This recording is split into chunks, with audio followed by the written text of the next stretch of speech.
नमस्कार विद्यार्थी मित्रांनो, मी कल्याणी लोकायन आयएस अकॅडमी मध्ये तुमचे स्वागत करते. आपल्या वीकली करंट अफेअर्सच्या सिरीज नुसार दर आठवड्याला आपण करंटचं एक सेशन घेत असतो. चला तर मग सुरू करूया आपल्या आजच्या सेशनला, experience the current with Kalyani. तर आपण आज सगळ्यात पहिले बघणार आहोत एका नवीन गिनीज विश्व विक्रमाबद्दल. हा विक्रम नक्की कोणी केला? तर मित्रांनो, तुम्ही जमिनीवर दहीहंडी दरम्यान मानवी मनोरे म्हणजे ह्युमन टॉवर्स रचलेले अनेकदा पाहिले असतील, अगदी या पद्धतीने. पण विचार करा, अथांग समुद्राच्या तळाशी पाण्याचा प्रचंड दाब असताना 14 माणसांनी एकमेकांच्या खांद्यावर उभं राहून चक्क 7 मजली इमारती एवढा उंच मानवी मनोरा रचला. तर ऐकायला अशक्य वाटणारा हाच पराक्रम भारताने प्रत्यक्षात आणलाय. आपल्या अंदमान आणि निकोबार बेटांनी पाण्याखालील सर्वात उंच मानवी मनोरा म्हणजेच टॉलेस्ट ह्युमन स्टॅक अंडर वॉटरचा जो काही गिनीज विश्व विक्रम होता तो नोंदवला आहे. काय आहे हा संपूर्ण प्रकार? तर हा ऐतिहासिक विक्रम 3 मे 2026 रोजी अंदमान मधील प्रसिद्ध स्वराज द्वीप, ज्याला पूर्वी हॅवलॉक बेट म्हटलं जायचं, येथील लाईट हाऊस डाईव्ह साईटवर करण्यात आला. गिनीज बुकच्या नियमानुसार लक्ष्य फक्त 10 मीटरचं होतं, पण भारतीय डायव्हर्सनी त्याच्या दुप्पट म्हणजेच 22.3 मीटर सुमारे 73 फूट उंचीचा महाकाय मनोरा रचला आहे. सर्वात आव्हानात्मक गोष्ट म्हणजे पाण्याचा प्रवाह आणि अंतर्गत दाबाचा सामना करत हा 14 जणांचा मनोरा तब्बल 3 मिनिटं पाण्याखाली स्थिर उभा होता. विशेष म्हणजे या मोहिमेचे नेतृत्व अंदमान निकोबारचे जे निवृत्त नायब राज्यपाल ऍडमिरल डी.के. जोशी होते यांनी केलं, आणि ते स्वतः सुद्धा या मानवी मनोऱ्यामध्ये सहभागी झाले होते. हा विक्रम Indian navy, coast guard, Andaman police आणि वन विभागाच्या संयुक्त सहकार्याने या ठिकाणी यशस्वी करण्यात आला होता. अंदमानला जगातील प्रीमियर स्कुबा डायव्हिंग आणि इको टुरिझम हब म्हणून प्रमोट करणे हा यामागचा मुख्य उद्देश होता. यामध्ये महत्वाची गोष्ट काय होती तर ती म्हणजे की आदल्याच दिवशी 2 मे रोजीच याच संघाने समुद्राच्या तळाशी जगातील सर्वात मोठा 60 बाय 40 मीटरचा राष्ट्रीय ध्वज फडकवून आणखी एक गिनीज रेकॉर्ड केला होता. भारताच्या या जलतरंगवीरांचे आणि भारतीय संरक्षण दलाचे हे यश नक्कीच कौतुकास्पद आहे. त्याबद्दल आपण बघूया की tallest human stack under water हा होता 3 मे 2026 रोजी हा वर्ल्ड रेकॉर्ड या ठिकाणी नोंदवला गेला. ठिकाण कुठे होतं तर लाईट हाऊस डाईव्ह साईट, स्वराज द्वीप, अंदमान आणि निकोबार बेटांवर. ठीक आहे, पुढे जाऊयात. उंची किती होती? 22.3 मीटर. 10 मीटरच त्यांना टार्गेट दिलेलं होतं, पण त्याने त्याच्यात दुप्पट जवळजवळ 22.3 मीटर 73 फूट इतका उंच मनोरा तयार केला. 14 लोक यामध्ये सहभागी होते आणि 3 मिनिटं ते पाण्याखाली स्थिर राहिले. निवृत्त राज्यपाल डी.के. जोशी हे स्वतः सुद्धा यामध्ये सहभागी होते. त्याचबरोबर हे लक्षात ठेवण्यासारखं आहे की पूर्वीचं जे हॅवलॉक बेट आहे त्याचं नाव स्वराज द्वीप करण्यात आलं. तसंच जे नील बेट होतं याचं नाव सुद्धा शहीद द्वीप असं करण्यात आलं होतं. आणि पूर्वीचं जे पोर्ट ब्लेअर नाव होतं त्याचं नाव आता श्री विजयापुरम असं करण्यात आले. याच्यावर प्रश्न विचारले जाऊ शकतो, म्हणून हे लक्षात ठेवा की हॅवलॉक बेट, स्वराज द्वीप, नील, शहीद द्वीप आणि पोर्ट ब्लेअरचं नाव श्री विजयापुरम असं करण्यात आलंय या ठिकाणी. पुढे बघूयात की जागतिक हवामान बदलाला म्हणजेच क्लायमेट चेंजला रोखण्यासाठी संयुक्त राष्ट्रांची कॉप ही आगामी परिषद अत्यंत महत्वाची ठरणार आहे. या परिषदेसाठी सध्या आंतरराष्ट्रीय स्तरावर 35 बाय 35 या एका क्रांतिकारी ध्येयाची जोरदार चर्चा सुरू आहे. काय आहे हे लक्ष्य नक्की, आणि यामुळे जगाची ऊर्जेची गणितं कशी बदलणार आहेत? तर हवामान बदलाच्या या आगामी मसुद्यामध्ये प्रामुख्याने 3 मोठी उद्दिष्ट या ठिकाणी ठेवण्यात आली आहेत. सगळ्यात प्रथम म्हणजे आज जगातील एकूण ऊर्जेच्या मागणीपैकी फक्त 20% मागणी विजेद्वारे पूर्ण होते. हे प्रमाण आपल्याला 2035 पर्यंत 35% नेण्याचं महत्वाकांक्षी लक्ष ठेवलंय, ज्याला 35 बाय 35 असं नाव दिलं गेलंय.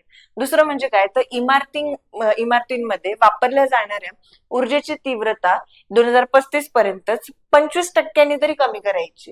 तसंच जागतिक पातळीवर वाढणारा जो काही कचरा आहे हा सुद्धा 2035 पर्यंत थेट निम्म्यावर आपल्याला आणायचा आहे. पण केवळ कागदावर उद्दिष्ट ठरवणं सोपं असतं, जमिनीवरील वास्तव मात्र खूप वेगळं असतं. 2035 पर्यंत 25% ऊर्जा तीव्रता कमी करण्यासाठी आणि 35% विद्युतीकरण करण्यासाठी ट्रिलियन्स डॉलर्सचा गुंतवणुकीचा खर्च आहे. गरीब आणि विकसनशील देशांना विकसित देशांकडून अजूनही आवश्यक तो निधी मिळालेला नाही. अजून भारतासारख्या वेगाने वाढणाऱ्या अर्थव्यवस्थेची विजेची गरज सुद्धा तितकीच प्रचंड आहे. आपण सौर आणि पवन ऊर्जेकडे वळत असलो तरी आजही आपला मोठा भार जो आहे हा कोळशावर आधारित थर्मल पॉवरवर आहे. अचानक 35% विद्युतीकरण करणं मोठं आपल्याला आव्हान ठरू शकतं. पण असं असलं तरी सुद्धा भारताची दिशा ही अत्यंत सकारात्मक आहे असं मानलं जातंय. भारताने आधीच 2030 पर्यंत 500 गिगावॅट अपारंपरिक ऊर्जा निर्मितीचे लक्ष ठेवलं आहे. आपली नॅशनल ग्रीन हायड्रोजन मिशन आणि इलेक्ट्रिक व्हेकल धोरण जर आपण बघितलं तर ते पाहता भारत जागतिक पातळीवर 35x35चं लक्ष गाठण्यात आघाडीवर राहू शकतो. थोडक्यात कॉप म्हणजे काय तर हे बघूया. तर कॉन्फरन्स ऑफ द पार्टीज, संयुक्त राष्ट्रांची हवामान बदल परिषद होय. पहिली कॉप 1995 मध्ये बर्लिन जर्मनी या ठिकाणी झाली होती. कॉप 31चं यजमान पदासाठी तुर्की आणि ऑस्ट्रेलिया यांच्यात दावेदारी अजूनही सुरू आहे. म्हणजेच काय तर पर्यावरण रक्षणासाठी हे लक्ष आव्हानात्मक असलं तरी पृथ्वीच्या भविष्यासाठी अनिवार्य आहे. त्याबद्दल आपण थोडीशी माहिती बघूया. तर मुख्य लक्ष काय आहे? 35x35 आहे. कारण 2035 पर्यंत आपल्याला 35% विद्युतीकरणाचं लक्ष साध्य करायचं. 2035 पर्यंत 35%, म्हणून याचं नाव 35x35 असं देण्यात आले. तर एकूण ऊर्जेच्या मागणीपैकी विजेद्वारे पूर्ण होणारा वाटा आज 20% आहे. याला आपल्याला 35% पर्यंत आणायचं. तेच त्याचबरोबर बिल्डिंगचं जे सेक्टर आहे तिथे सुद्धा आपल्याला हा जो काही ऊर्जेचे वापर आहे तो त्याची तीव्रता 25% पर्यंत कमी करायची 2035 पर्यंत. बिल्डिंग क्षेत्रात इथे 25% पर्यंत कमी करायची. त्याचबरोबर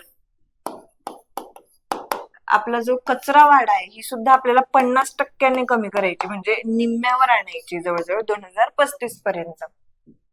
आणि एकूण ऊर्जेची जी मागणी आहे, विजेद्वारे पूर्ण होणारी जी मागणी आहे ही 35% पर्यंत आपल्याला वाढवायची आहे. ठीक आहे, पुढे जाऊया.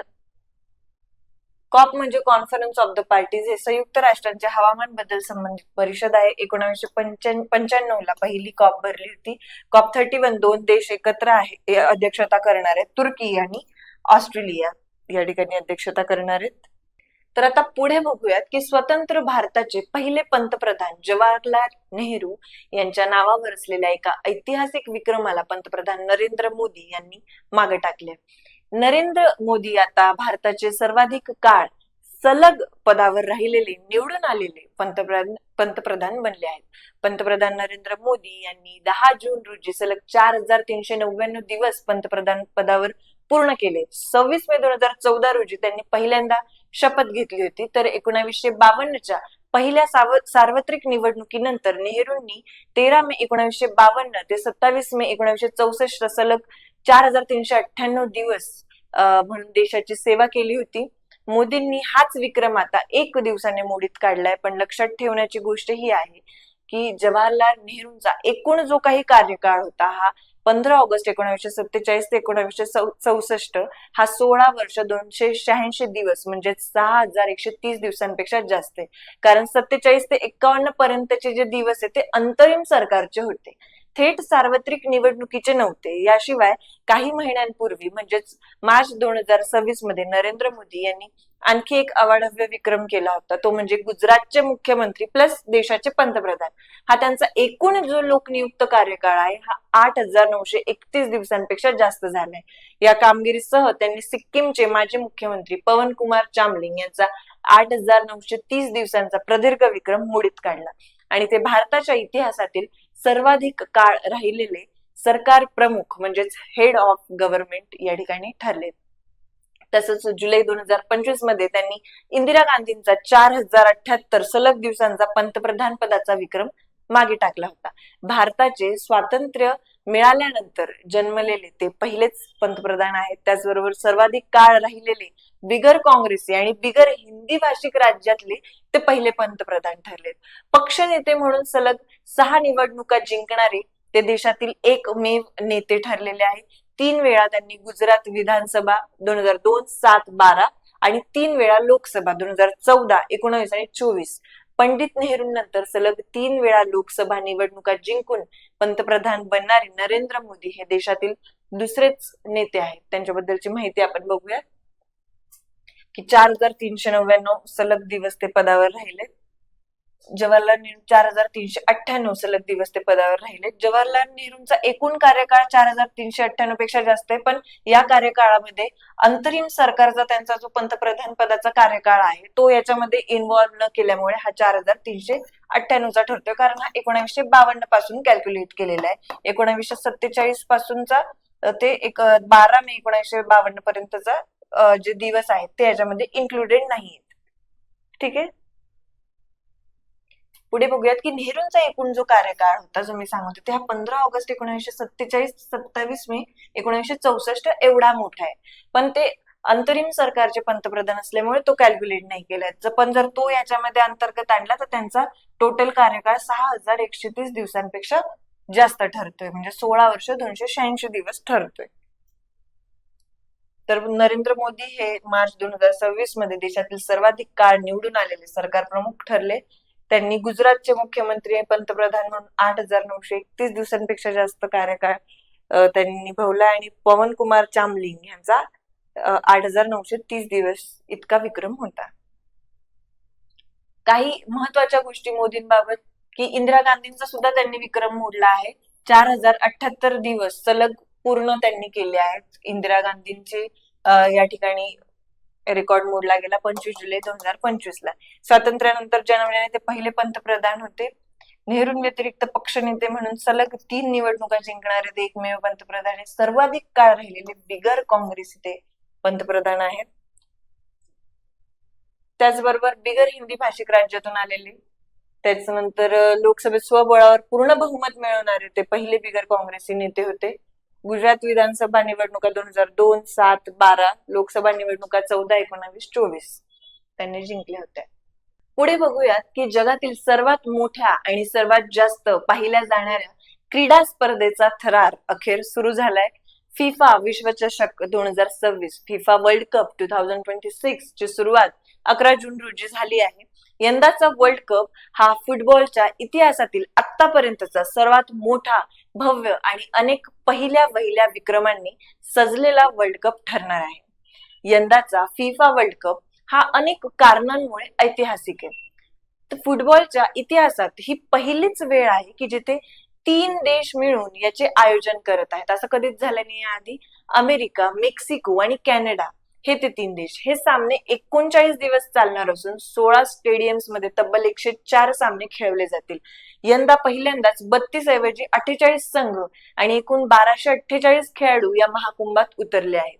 यातील 4 देश केपवर्ड, कुराकाओ, जॉर्डन आणि उझबेकिस्तान हे पहिल्यांदाच या विश्वचषकात पदार्पण करत आहेत.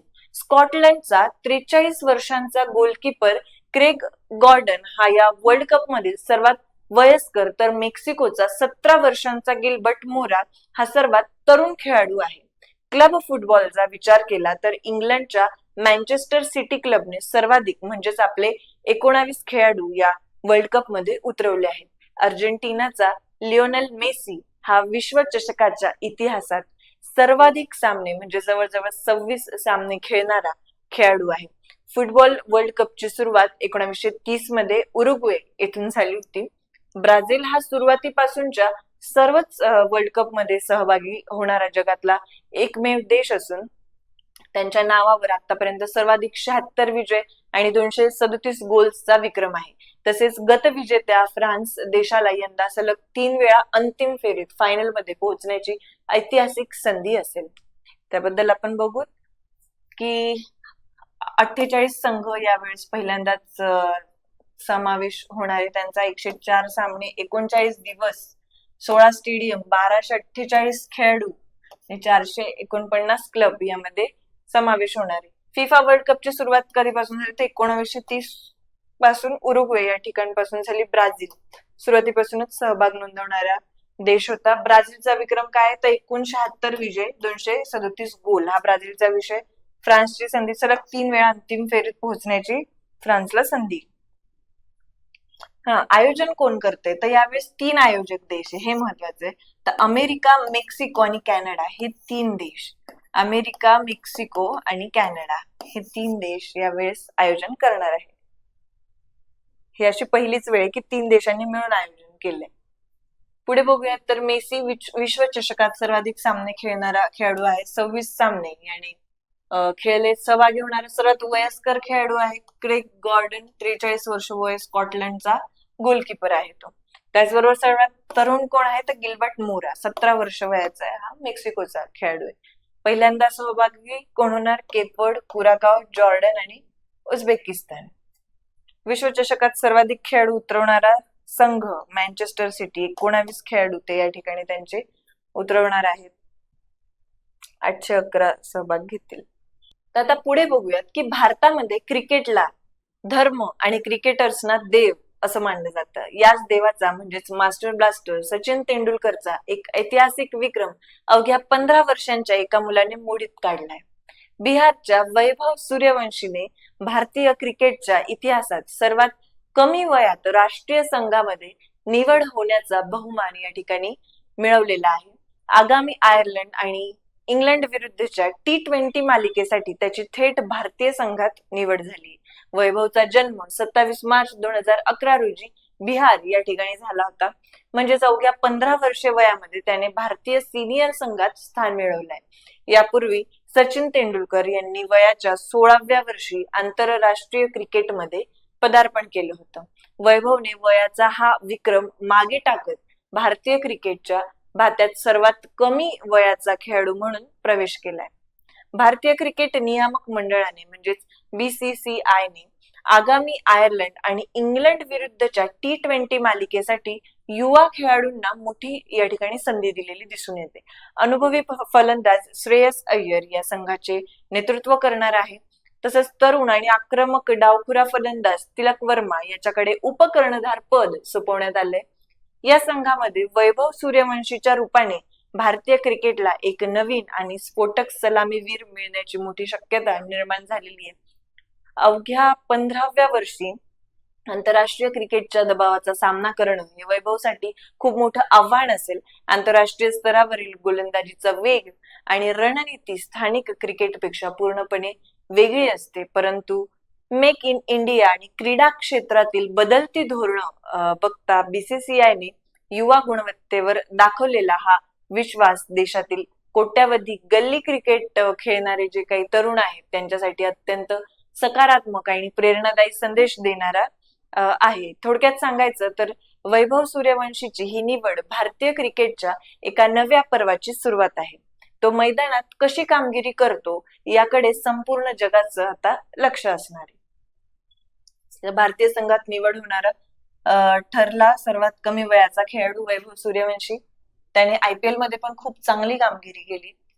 भारतीय T20 संघात त्याची निवड. सचिन तेंडुलकरचा विक्रम त्याने मोडला. सचिन तेंडुलकर 16 वर्ष 205 दिवसांचे असताना डेब्यू त्यांनी केला होता. सचिन तेंडुलकर डेब्यूच्या वेळेस त्यांचे वय 16 वर्ष 205 दिवस इतकं होतं. वैभव सूर्यवंशी 15 वर्ष या वयातच त्यांनी भारतीय T20 संघात त्यांची निवड झाली. भारतीय संघात निवड होणारा ठरला T20 मालिका आयर्लंड विरुद्ध इंग्लंड. शेवटी सांगायचं झालं तर मध्ये बघूयात की महिला सक्षमीकरणाच्या बाबतीत केरळ सरकारने पुन्हा एकदा आघाडी घेतली आहे. केरळ सरकारने महिलांसाठी एक मोठी घोषणा या ठिकाणी करत प्रियदर्शनी फ्री ट्रॅव्हल स्कीम मंजूर केली. ही योजना नेमकी काय आहे? या योजनेअंतर्गत केरळमधील महिलांना सरकारी बसेसमध्ये मोफत प्रवासाची सुविधा मिळणार आहे. विशेष म्हणजे शालेय मुली, त्याचबरोबर महाविद्यालयीन तरुणी आणि नोकरदार महिलांना सुरक्षित आणि परवडणारा प्रवास उपलब्ध करून देणे हा यामागचा मुख्य उद्देश होता. यापूर्वी महाराष्ट्र, कर्नाटक आणि दिल्ली सरकारने अशा योजना सुरू केल्या होत्या. आता त्यात केरळची भर पडली आहे. आपल्याकडे 50% सवलत यांनी कम्प्लीटच मोफत दिलेली. पुढे बघूयात मध्य प्रदेश सरकारची बातमी की सरकारी नोकरीची तयारी करणाऱ्यांसाठी मध्य प्रदेश मधून एक अत्यंत मोठा निर्णय समोर आहे. मध्य प्रदेश सरकारने सरकारी नोकऱ्यांसाठी असलेला 2 अपत्यांचा जो काही निकष आहे हा पूर्णपणे रद्द केलेला दिसून येतो. या पूर्वीच्या नियमांनुसार ज्या उमेदवारांना 2 पेक्षा जास्त अपत्ये म्हणजे मुलं होती त्यांना सरकारी नोकरीसाठी अपात्र त्या ठिकाणी ठरवलं जात होतं. अनेक राज्यांमध्ये लोकसंख्या नियंत्रणासाठी हा नियम लागू आहे, परंतु मध्य प्रदेश सरकारने कौटुंबिक आणि कायदेशीर गुंतागुंत कमी करण्यासाठी हा नियम आता इतिहास जमा केलेला आहे. या निर्णयामुळे हजारो उमेदवारांना मोठा दिलासा त्या ठिकाणी मिळालेला आहे. आपल्या पॉलिटीच्या दृष्टीने हा निर्णय सार्वजनिक रोजगाराच्या संधी जे कलम 16 आर्टिकल 16शी संबंधित आहे. हे निर्णय आपण बघितले. आजच्या लेक्चरमध्ये एवढंच. भेटूया पुढच्या सेशनमध्ये. तोपर्यंत व्हिडिओ आवडला असेल तर लाईक करा, शेअर करा, चॅनलला सबस्क्राईब करा. धन्यवाद.